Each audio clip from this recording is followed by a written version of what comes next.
work for a depth of 2, 4, and 8. Right?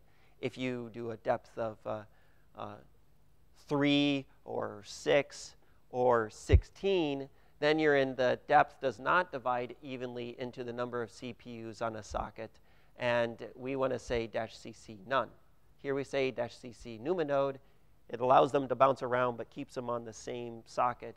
Here CC none basically says you bounce around anywhere in the node. Dangerous, but running with the depth that does not divide evenly into the number of CPUs in the socket is dangerous in the first place. But this is how you do it. And really, I think of this, and the way it's been explained to me is these shut off binding and make our node behave a little bit more like your classic Linux cluster, because they don't have binding really set on. And this just explains, remember to count the number of CPUs correctly, depending on default or J2 mode. If you wanted to get even more advanced and say, well, I want Intel, I want OpenMP threading, and I want binding, then I'm going to say, contact your analysts and get back to us, and we'll make sure you get the right -CC option or something like that. It's possible. Or I think it's even possible with this and the right KMP option. But that's deeper than I think many are going to go.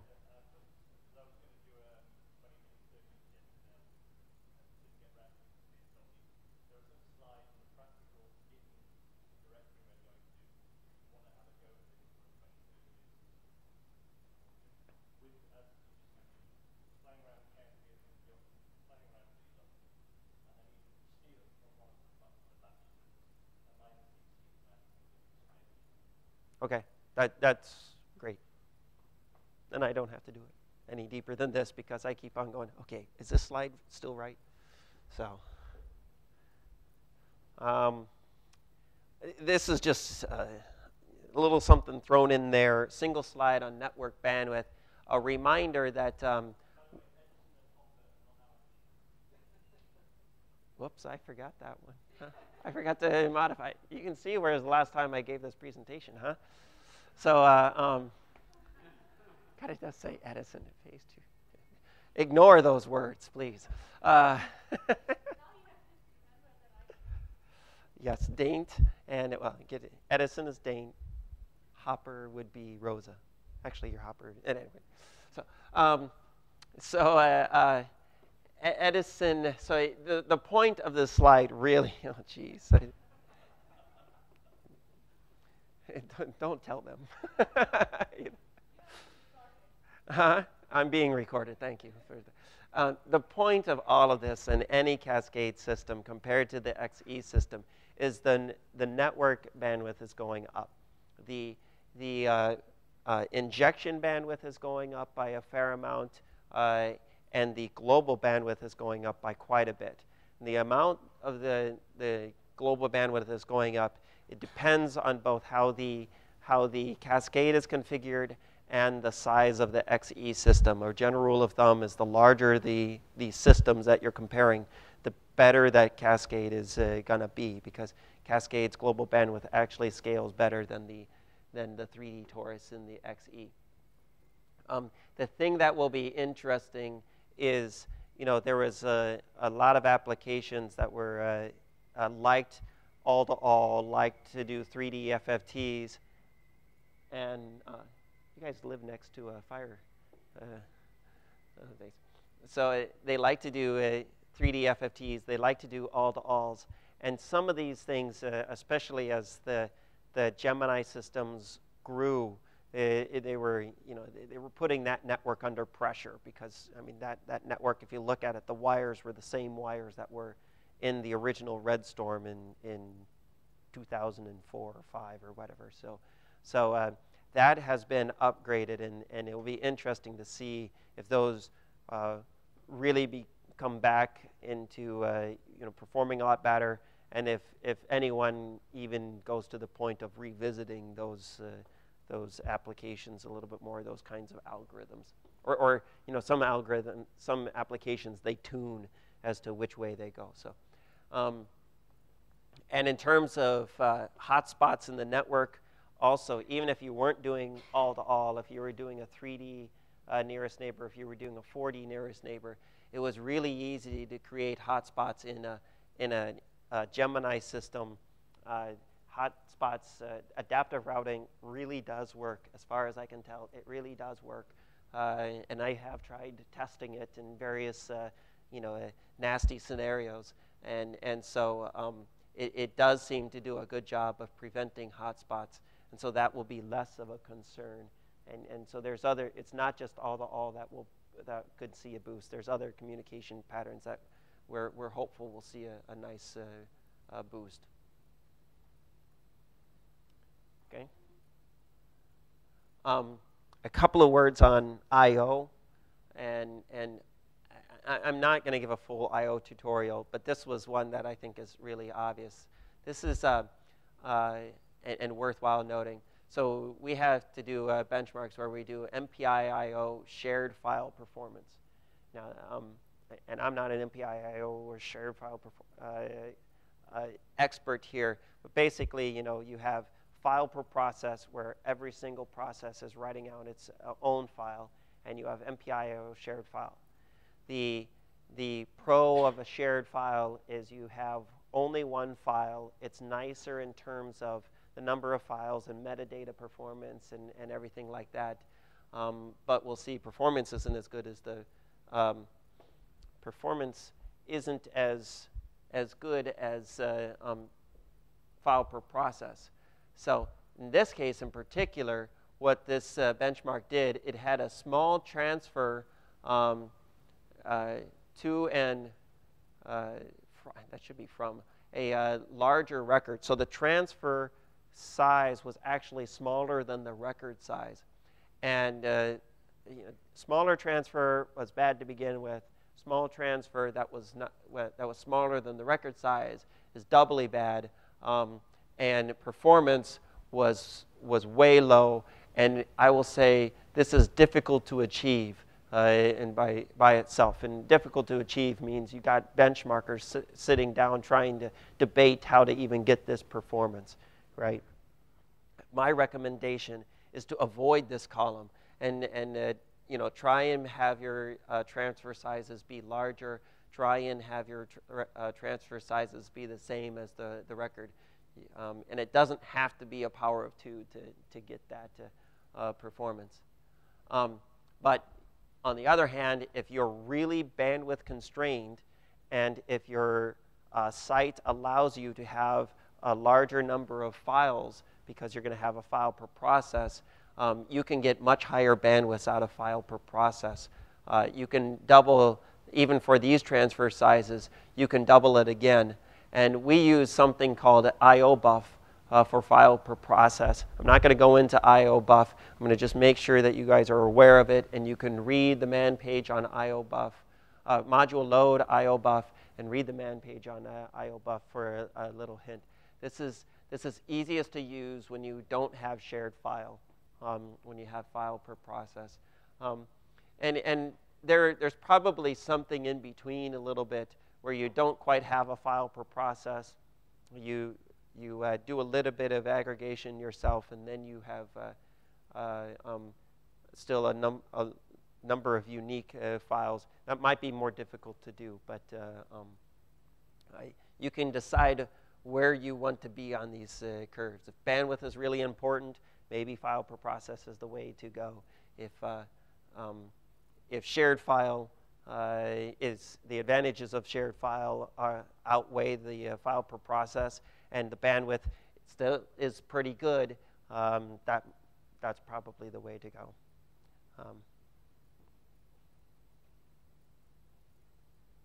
So in summary, file per process can benefit from using I/O buff, especially, if you remember this, small transfer sizes, it still gets the same performance because I/O buff, as long as they're contiguous, it's still doing your work for you and turning it into a nice a transfer size for the file system. Shared file performance is about 40 to 50% of the file per process performance. most of this is due to the file system locking and semantics. You can actually, I'm not going to go into this here, but you can look at a Cray manual to decide how to help you figure out how to get the most out of MPI-IO, collective buffering and whatnot. You can also turn on an environment variable to get a bunch of statistics, and it's available with this mpitch, and I gotta believe this is available on your system. And then in general, large records with no gaps perform best. Small records with large gaps perform worse, especially on the shared file. So I'm at an hour and 20 minutes, and I have about a 15-minute 3D FFT. So if everyone is still okay, I can just do a little 3D FFT case study. This was something that was done originally on Gemini, but I have every reason to believe it's are we good? Okay. I have every reason to believe it's still probably helpful on Cascade, and I don't think we'll have enough time to do this as part of the off-note stuff this afternoon, so I kind of threw it in here. So basically what I had is a little story where a customer had a code whose main computational section was a 3D FFT. It was a 3D FFT, and it was had a 1D decomposition, the original version, which basically means that it had the problem had a series. It was decomposed into a series of planes, and you had 3 compute sections and then 1 communication section. A 3D FFT, not an FFT expert, but basically I always imagine it as compute, transpose, compute, transpose, compute, right? And after that, you get some fancy things about whether or not you reverse the process and everything. But if you have it decomposed into planes, then one of those transposes is just a local memory copy. And one of the transposes is an all-to-all across the machine. The 2 major problems with this implementation is that the real problems that they work on are cubic, and basically they are on the order of the low number of thousands of grid points in any one dimension. And it's difficult to just increase that because time increases with order n cubed. So what they would like to do is they'd like to run faster on a problem that says, say, has a grid of 2,000 squared or 4,000 squared. So they had limited parallelism. With a 1D decomposition, the maximum number of PEs that they could run on was 2,000 or 4,000, maximum 10,000, and really that might just be a toy to run for a relatively few number of time steps. The second problem they had, and this customer was coming from an XT actually with C star, is that as you increase the number of PEs, that all-to-all is still communicating a fixed amount of data. Generally speaking, your message size decreased. And on an XT, the C star, if it had one fault, it was small messages. And so he was not seeing good scaling. Scaling was dropping off as he increased the number of PEs, and then he would run smack dab into a hard limit when he got up to 2,000 or 4,000 on the XT. So he decided. It's just not working anymore. Oh. Let's try this now. So then he decided, before he even got on a Gemini, he decided to implement the 2D decomposition. The new version had 2D decomposition into pencils. You still have the same type of algorithm, compute, transpose, compute, transpose, compute, right? But now, because he had the 2 transposes were both distributed, both were in all-to-alls. They were on all-to-alls over communicators, but they were still all-to-all. And he moved from the XT to the XE, and it was running slower. It was not running the way he would like, and this really means it was running slower. And he was not sure why. He thought with a 2D decomposition, he wasn't going to have this limited parallelism anymore. He was going to have larger messages. Everything should be good. He should be able to scale to 1 million processors. So why was this? Well, reason number one is that he was moving twice as much data as before. You know, like I said, those two transposes before, one of them was just a local memory copy. Now the other one was actually calling MPI all-to-all, and both of them were picking up the data and setting them down. They were over various communicators, but the way he had it decomposed, it was really just picking it up, throwing out onto the network and setting it back down. So really his communication time doubled.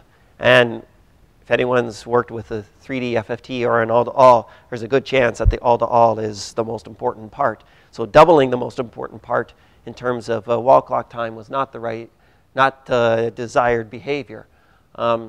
What can we do about this? And what about the decomposition? Well, and then the other thing is, you know, it actually turned out that on Gemini, even with MPI, is much, much, much better at small messages than XT. Aries is also very good at small messages. So the fact that he was seeing poor scaling with small messages on the XT was sort of irrelevant on the XE. And so his 1D decomposition was scaling very well right up until the point he ran out of parallelism. Well, what about this decomposition? Well, the initial decomposition was, they thought, you know, and I actually thought it was reasonable at first too, do it about even, do 100 by 100 or something like that. Or maybe 200 by 50. And while the first number in their decomposition represented the logically continuous PEs, which does the first all-to-all, right? So their communicator was over a logically contiguous 100 PEs, and it would do an all-to-all in that PEs. And when they called this communication section, you would have 100 of these all-to-alls happening simultaneously. The second all-to-all was global bandwidth bound because it was all-to-all over the other dimension. So again, you had 100 simultaneous all-to-alls. Each all-to-all was over a group of PEs with a stride of 100. That, for all intents and purposes, is still like doing a giant all-to-all across the whole machine, and it's global bandwidth bound across the whole machine. It says that this is when I had a slide about all-to-all performance. But what was ended up happening is the first all-to-all still put significant amount of data onto the network. The second all-to-all, there was nothing you can do about it. It was global bandwidth bound. But the first all-to-all, maybe there was something we could do about it. And then it was, what if we reduce the size of the first dimension? Well, if you think about it, as I shrink the size of that first dimension down from 100 to 50 to say 32 or 16, we are keeping a higher and higher percentage of the overall data on node. And it also means, in terms of the way the job is laid out in the network, that a smaller size means fewer, likely closer nodes. So you're keeping a higher percentage of the data on your node, so it doesn't even get injected into the network. And then there's a better chance that those nodes are closer, which helps in the XE, and it's still a good idea on the cascade. So this he was moving to a magnicore at this time. So we ended up trying a 24 by M decomposition. And the magic number is 24 because the communication of the first all-to-all fits entirely on node. With magnicores, you had 24 ranks per node. So having a decomposition of 24 meant, oh, all of a sudden that all-to-all, yes, I was calling MPI, but it was all on node. It wasn't even being injected into the network. There was no competition for the network. And essentially, the time associated with the first all-to-all disappeared. Poof. Went away. And he was back to the point of, in terms of time, only the second one taking a significant of time. The second thing is that when he was running, he had a 2D decomposition, and yes, he thought, oh, this will scale to 1 million cores. Okay, you're scaling to 1 million cores, but you were only testing on 1,024, right? And I mean, that's how he ran most of it. And really, well, in this case, he was just getting to less than 4,000 cores. And it turns out that he did all this work because he thought he had to do it to performance, and then it would performance even at low core counts, and it would help at high core counts. Really, what happened is the 1D version was performing just fine on Gemini, and the 1D version would probably perform just fine on Cascade. So if you're doing a 3D decomposition and or 3D FFT, and you're running on 1,000 nodes or something like that, and you haven't run out of parallelism, stick with it. You know, it could perform just as well or even better than a 2D version. The 2D version was really designed to run on more cores. So make sure if you're going to do a 2D version that you run it on this many cores, or really give some thought into how the decomposition works. And I think that's sort of a moral of the story. That was something that we, you know, I believe this has kind of been discovered independently by a couple of people, but the other people that I saw did this didn't go into, like, they just discovered that this decomposition was the best and ran with it and never put in thought or explained why. And this was the explanation why. And it should still be same on Cascade, because while the network is fast, on node is faster. So keep that in mind. And that's the end of the general tips and trips. You can see it was kind of like take something from here, take something from there, but it should hopefully hit a few things that are of interest to you. Any questions about anything?